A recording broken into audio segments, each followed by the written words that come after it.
The year is 1232, and the sky above Kaifeng is no longer blue. It burns black, choked with smoke, ash, and the slow breath of a city under siege. Beyond the walls, the Mongol army stretches to the horizon, a force so vast it feels less like an army and more like a law of nature. These are not just conquerors. They are the same force that erased kingdoms, crushed empires, and left entire civilizations behind as silence and bone. Wherever they moved, resistance didn't just fail, it collapsed. Inside Kaifeng, hundreds of thousands wait, listening. They know the stories. They've heard what happens when the Mongols arrive. Cities don't fall, they disappear. And yet, this time, something is different. Behind these ancient walls, hidden in workshops and guarded in silence, a new kind of weapon is taking shape. Not a sword, not a flame. Something far more dangerous. It is built from iron, from pressure, from an understanding of fire that goes beyond anything seen on a battlefield before. The people who made it didn't have time, or luxury, or certainty. Only necessity. And when this weapon finally speaks, it won't just echo across the battlefield. It will change the rules of war itself. Because for the first time, the Mongols are about to face something they do not understand and cannot outrun. To understand what was approaching Kaifeng, you have to set aside the idea of the Mongols as just another invading army. They were something far more refined, more deliberate. A system designed for conquest with a level of precision that feels almost modern. They did not rely on brute force alone. They engineered outcomes. Every movement, every siege, every retreat served a larger design. Fighting them was not like facing a rival kingdom. It was like standing in the path of something inevitable. At the center of that system was their cavalry, and on the surface, it looked like the source of their power. Riders who could loose arrows at full gallop with unnerving accuracy, men who had been trained from childhood to live in the saddle, to endure hunger, cold, and distance without breaking rhythm. They moved faster than any army their enemies had ever seen, striking where they were least expected, disappearing before a counterattack could even be organized. But the cavalry was only the visible edge of something deeper. It was the blade, not the hand that wielded it. What truly set the Mongols apart was their willingness to learn, to absorb, and to adapt without hesitation or pride. Wherever they went, they took more than territory. They took knowledge. Engineers captured in one campaign would be redeployed in the next. Chinese specialists who understood siege engines, Persian experts in tunneling and hydraulics, artisans who could build machines capable of breaking walls that had stood for centuries. All of them were folded into the Mongol war machine. This was not theft in the conventional sense. It was integration. Each conquered civilization became a resource, its strengths repurposed to fuel the next conquest. In many ways, their approach mirrors what modern strategists would later recognize in 20th century warfare. There is a reason comparisons are often drawn to Blitzkrieg, not because the technologies were the same, but because the thinking was. Speed was only part of it. The real objective was psychological collapse. Move fast enough, strike hard enough, and your enemy's confidence disintegrates before their defenses ever do. The Mongols understood this principle centuries earlier. They cultivated fear with intent. Stories of massacres were not hidden, they were spread. Survivors were sometimes allowed to flee, carrying with them accounts of cities erased, populations annihilated. By the time the Mongol banners appeared on the horizon, many defenders had already lost the will to resist. This psychological pressure was not a side effect of their campaigns. It was a weapon as deliberate as any sword or siege engine. Entire cities surrendered without a fight, not because they lacked walls or soldiers, but because they lacked belief. Resistance, once it seemed futile, simply dissolved. And when resistance dissolved, the Mongols conserved their strength, moving forward with minimal loss, their reputation growing stronger with every unchallenged victory. By the time they reached northern China, this system had been tested across vast distances and against countless enemies. It had proven itself again and again. Kingdoms fell in weeks. Strongholds that had stood for generations collapsed in days. There was no precedent for stopping them, no clear strategy that had worked before. The pattern was always the same: encircle, pressure, break the will, and finish what remained. And that is what made Kaifeng different. Not because the Mongols were weaker, but because, for the first time, they were about to face something their system had not yet accounted for. By the time the Mongols reached Kaifeng, the fall of the Jin dynasty was no longer a question of if, but when. For years, the Jin had been pushed back, their territory shrinking under relentless pressure, their resources stretched thin, their confidence eroded battle by battle. What had once been a powerful state was now compressed into a narrowing corridor of land, clinging to survival as the Mongol war machine advanced with quiet certainty. Kaifeng stood at the center of that final resistance, not just as a city, but as the last meaningful symbol of a dynasty that refused to disappear. Kaifeng was not an ordinary stronghold. It was vast, heavily fortified, and deeply rooted in history, a city built to endure. Its walls were thick, its defenses layered, and within them lived hundreds of thousands of people. But what made Kaifeng truly significant was not just its size or its structure. It was what it represented. If Kaifeng fell, the Jin dynasty would fall with it. There would be no second line, no fallback position, no recovery. This was the end of the line. And both sides understood that. For the Mongols, Kaifeng was not simply another target. It was a problem to be solved with discipline and patience. Subutai, one of the most formidable military minds the Mongols ever produced, approached the siege not with urgency, but with calculation. He had no need to rush. The Mongols had learned long ago that walls, no matter how strong, could be turned into liabilities. A city could be sealed, isolated, and slowly drained of life. Time itself could be weaponized. So instead of throwing men against stone, Subutai tightened the grip. Supply lines were cut. Movement in and out of the city was choked off. The siege lines expanded outward, forming a perimeter so vast that it blurred into the horizon. Inside those lines, Kaifeng was alone. No reinforcements. No relief.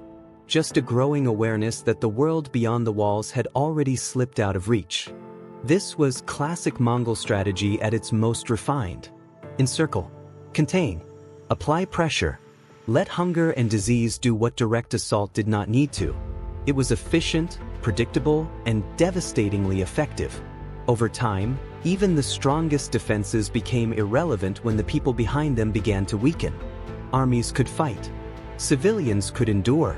But no city could survive indefinitely without food, without trade, without hope.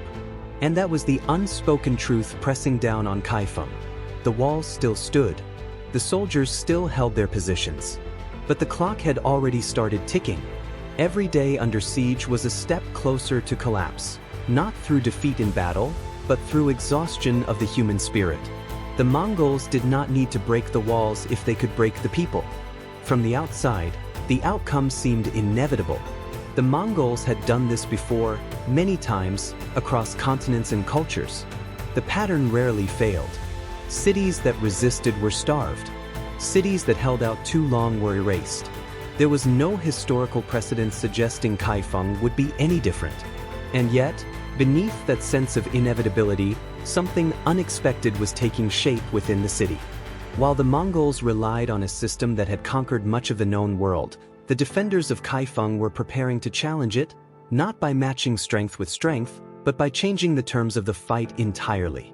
What the defenders of Kaifeng were building did not look revolutionary at first glance. Gunpowder had existed for centuries in China. It had lit festivals, powered fire arrows, and fueled crude incendiary devices that could frighten, burn, and disrupt. But those earlier weapons shared a limitation. They relied on flame and spectacle more than force. Against an army like the Mongols, disciplined and battle-hardened, fire and noise alone were not enough. To change the outcome, something more fundamental had to change. That change came in the form of a weapon called the Zhen Tianlei, often translated as heaven-shaking thunder. The name sounds dramatic, but in this case, it was literal. This was not just another fire weapon. It was something closer to what we would recognize today as an explosive device, a true turning point in the physics of warfare. The breakthrough was deceptively simple: the casing. Earlier gunpowder weapons were packed into soft materials, bamboo, paper, leather, containers that could not hold pressure for long. When ignited, they burst quickly, releasing a flash of flame and a wave of heat, but the energy dissipated almost instantly. The effect was wide but shallow, frightening but limited. The engineers of Kaifeng made a different choice. They encased the gunpowder in cast iron. That single decision changed everything. Iron does not fail quickly. It holds. It resists. As the gunpowder burns, pressure builds inside the sealed container, climbing higher and higher instead of escaping. And when the casing finally gives way, it does not simply split, it shatters. The stored energy is released all at once, violently, sending jagged fragments of iron outward in every direction at lethal speed. This is fragmentation, the principle behind countless modern weapons, and here, in a besieged city in the 13th century, it was being used with devastating effect. For the first time, the battlefield was no longer defined by blades, arrows, or even fire. It was defined by pressure, containment, and release. By physics. But the Zhentianlei was only part of the defensive system. The defenders also deployed fire lances, early gunpowder tubes mounted on spears that expelled bursts of flame, sparks, and debris at close range. They were unpredictable, dangerous even to the user, but in tight quarters along the walls, they were terrifyingly effective. When Mongol troops pressed forward with ladders and battering rams, expecting the familiar rhythm of siege combat, they were met with something entirely different: blinding flashes, concussive blasts, and sprays of burning fragments that broke formations and forced retreat. The real test came underground. Mongol siege doctrine relied heavily on tunneling. Engineers would dig beneath city walls, pack the tunnels with combustibles, and collapse entire sections from below. It was a method that had worked time and again, bypassing even the strongest fortifications. But at Kaifeng, the defenders adapted. Instead of simply counter-digging or reinforcing foundations, they introduced the thunder weapon into the equation. Iron bombs were lowered into the tunnels on chains, fuses lit, dropped into the darkness where Mongol miners worked in confined, vulnerable spaces. When they detonated, the effect was catastrophic. The explosion had nowhere to dissipate. Shockwaves amplified within the enclosed tunnel, while iron fragments ricocheted off stone walls, turning the confined space into a killing chamber.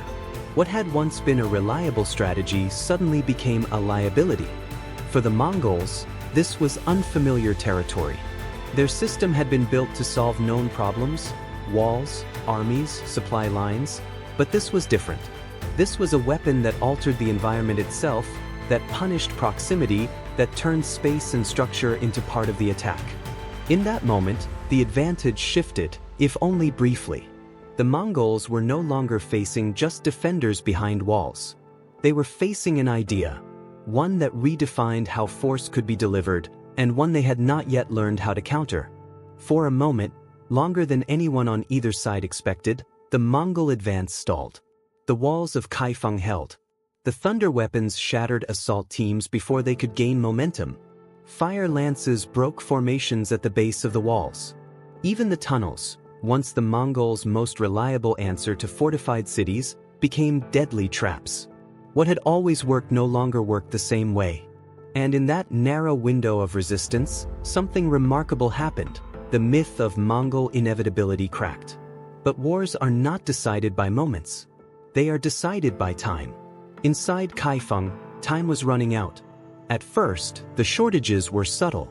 Rations were reduced, then stretched, then quietly rationed again. Markets that once carried grain, meat, and vegetables began to empty. Prices climbed beyond reach. Families adapted the way people always do under pressure, cutting portions, sharing what little they had, convincing themselves it would pass. But sieges are patient by design. They do not break a city in a single blow. They wear it down, piece by piece, until survival itself becomes a daily calculation. Hunger came first, then weakness, and then disease. In a city packed with hundreds of thousands, sanitation collapsed quickly. Clean water became uncertain. The sick could not be isolated.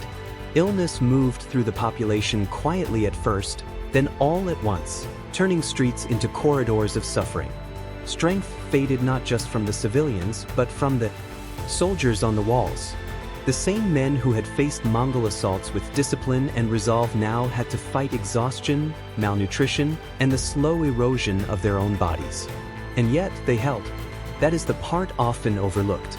Not the weapons, not the tactics, the people. They understood what was happening. They knew relief was unlikely. They knew the Mongols were not leaving. And still, they chose to endure. Day after day, they returned to the walls. They lifted weapons that grew heavier with each passing week. They stood their ground not because victory was assured, but because surrender meant something worse. There is a kind of courage that comes from confidence, from believing you can win. But there is another kind, the kind that exists when you know you probably cannot, and you act anyway. Kaifeng was held together by that second kind. For the Mongols, the delay mattered. This was not how their campaigns were supposed to unfold. They were accustomed to speed, to momentum, to outcomes measured in weeks, sometimes days. Every extra day outside Kaifeng carried a cost. Supplies consumed, men lost, energy spent maintaining a siege that refused to resolve on schedule. Their system still worked, but it was being tested in ways it had not been tested before. And still, the outcome did not change. By 1233, the balance had tipped beyond recovery. The defenses that had once seemed unbreakable were now undermined not from the outside, but from within. Starvation had done its work. Disease had done its work. The city that had resisted one of the most powerful forces in history was no longer capable of sustaining that resistance. Kaifeng fell. There was no dramatic final stand that turned the tide, no sudden reversal that rewrote the ending. Just the quiet, inevitable collapse of a system pushed past its limits. The Jin dynasty, already weakened, did not survive long after. On the surface, it looked like the same story that had played out so many times before. The Mongols advanced, the defenders resisted, and in the end, the Mongols won. But that version of the story misses what really happened inside those walls. Because even in defeat, Kaifeng had changed something fundamental, and the consequences of that change were only beginning to unfold. History has a way of disguising its most important moments. It rarely announces them with victory parades or clean endings. More often, they are buried inside defeats. Inside cities that fall, dynasties that disappear, and people who never live to see the consequences of what they created. Kaifeng was one of those moments. The Mongols did what they always did. They adapted. They absorbed. The same system that conquered nations now pulled in the knowledge forged under pressure inside a dying city. The engineers who understood iron, pressure, and controlled explosions did not vanish with the Jin dynasty. They became part of the Mongol machine. And from there, the idea moved. Quietly at first, carried along trade routes and war paths, from China into the Islamic world, and eventually into Europe. What began as a desperate innovation became a foundation. The principle of containing force within a hardened shell, of turning the casing itself into the weapon, didn't stay in Kaifeng. It evolved. It scaled. It spread across centuries. Every grenade, every artillery shell, every fragmentation device used in modern warfare carries a lineage that traces back to that moment. Not perfected there, but born there. And that's the part worth thinking about. Kaifeng didn't stop the Mongols. It didn't rewrite the outcome of that war. But it changed the trajectory of warfare itself. It proved that even the most dominant system in the world can be disrupted, not always by strength, but by a shift in thinking. If stories like this make you see history differently, take a moment to subscribe and join this channel. And I'm curious, what other moment in history do you think quietly changed the way the world works? Let me know in the comments.